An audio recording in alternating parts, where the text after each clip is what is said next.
Hey, you. Welcome back to the channel. And guys, today we want to talk about universal basic income or Bitcoin universal basic income. How could that work?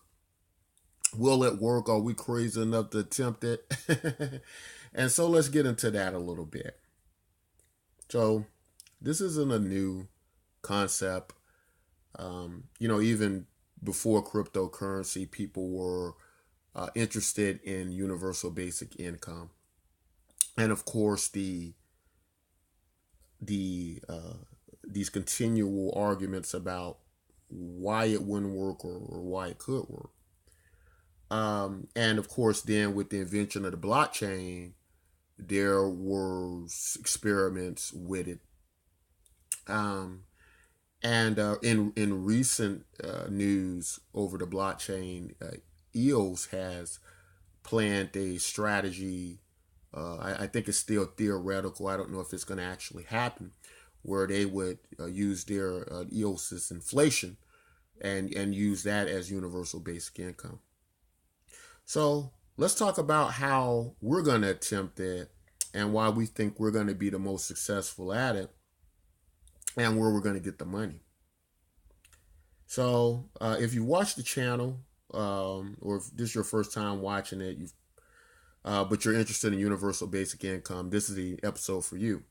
So we're going to talk a little bit about it. So as I just earlier mentioned, that EOS had planned to use their annual inflation, to achieve universal basic income.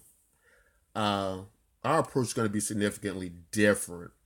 Um, our approach is we're a Bitcoin fork. Why a Bitcoin fork makes the most sense? Why start a token and try to go after creating a whole entirely new market when we feel there's enough innovation in the cryptocurrency space already. We feel that the cryptocurrencies in existence, they need to be worked on now.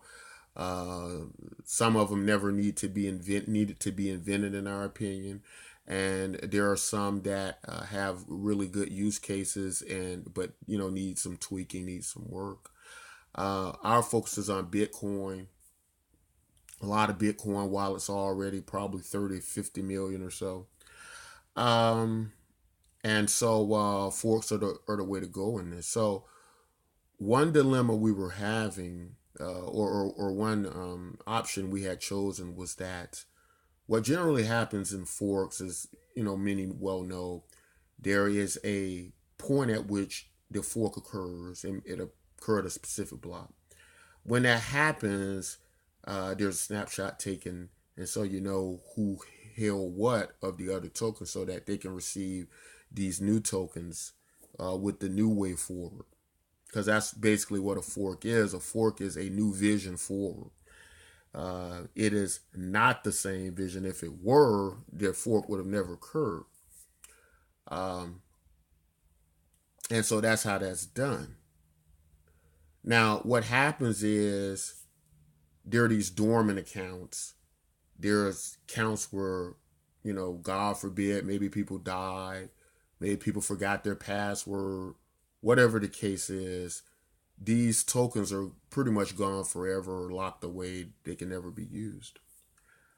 So, what's been happening recently is some forks have opted to declare penalties against people who don't claim their fork tokens when they're supposed to, or don't claim them at all. And they go on to the point where they reach forfeiture, where they just lose them altogether. As we are looking at universal basic income, it came to my mind as I seen several forks that have opted to do this. I said, well, what would we do with those dormant tokens? You can give them back. You can circulate them back to and give them to people who haven't earned them, right? You can give them to uh, uh, the token holders already, and increase their value and increase their stake. Um, or you could use those tokens to hopefully create a better world, a new use for cryptocurrency, hopefully help a lot of people, hopefully change the world, and get people interested in cryptocurrency on a level never seen before. Yet at the same time, without falling into the pitfalls of what happens in the struggle between capitalism and socialism.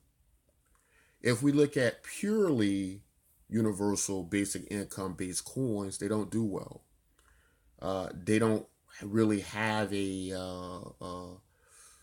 way to create enough value or interest because people are still going with the narrative of socialism doesn't work for the most part. And in many cases, they are correct. It's a psychological problem that people can't get past.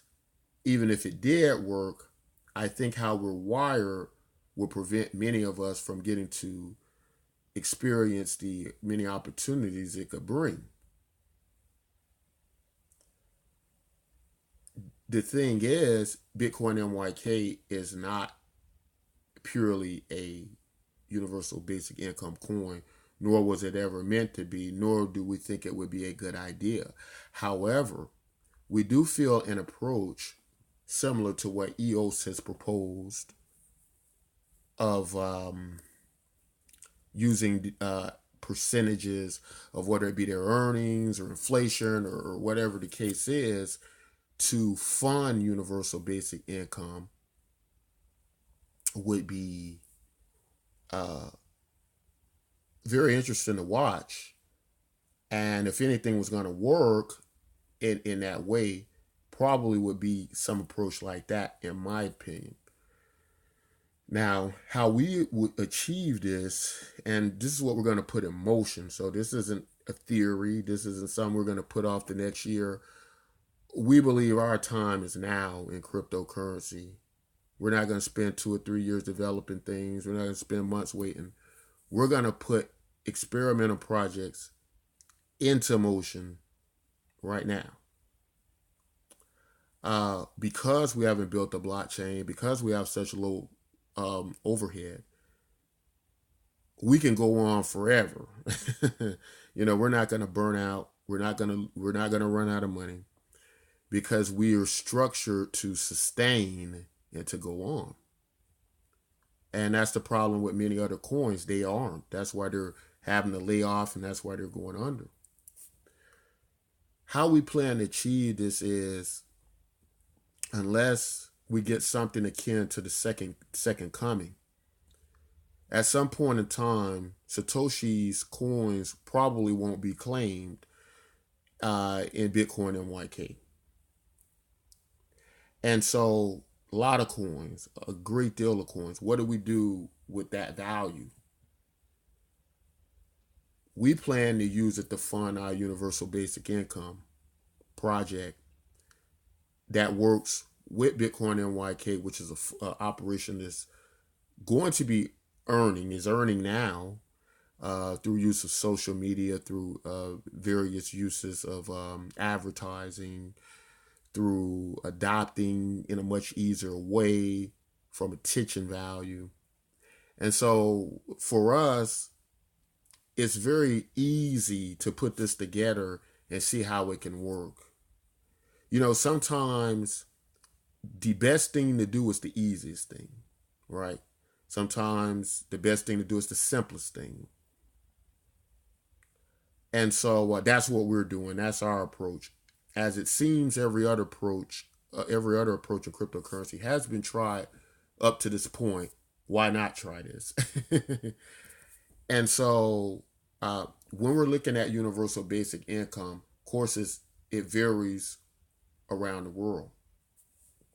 Using something like Satoshi's value, which is nearly 1 million Bitcoin, using something like that in our fork would give us the ability to issue coins ranging anywhere from $400 to $800, and we could probably do that with his coins and just say theoretically we achieved a value right now similar to what Bitcoin is. Let's just dream and say we hit $4,000 a token and we were on par with Bitcoin. Then that would mean we could basically give an income, a standardized living income to about 10 million people. Just think about that for a moment. And that would be very significant, and I think that would create a huge buzz around cryptocurrency. There's so many things can be done in cryptocurrency, but we really need to take a step back, simplify this, go to the user experience, just like Steve Jobs did. And he said, and that's why Apple was so successful. He said he went to the user experience. Are we going to the user experience with all this technology, all these various directions we're going in? And so, that's our approach. Look at Waves doing so great. $2.32. Almost up a full dollar. And so do we do that? Do we go to the user experience? And that's what we need to do. So we're going to start implementing universal basic income this month, guys. And so that means everybody in cryptocurrency, everybody in the sound of this video is watching it. You're going to be able to collect through this, as we'll start to penalize people who haven't collected their Bitcoin MYK tokens, starting at 1%, going all the way up to 10%, and going into forfeiture. So those tokens are going to be going out back to people as a universal basic income. But the rest of the tokens in existence and the rest of the operations, it will be business as usual. And the earning and everything else that brings value to Bitcoin MYK, we will be going on with that. So it's going to be very exciting to watch the experiment, guys. We're going to be around to stay. We're not going anywhere. And we're going to push forward, and we want to experiment in this space, and we want to bring value to this space. And we hope that you join us and help us to accomplish that. But guys, that's all I want to say today. Guys, if you like content like this, don't forget to like and subscribe. And until next time, take care.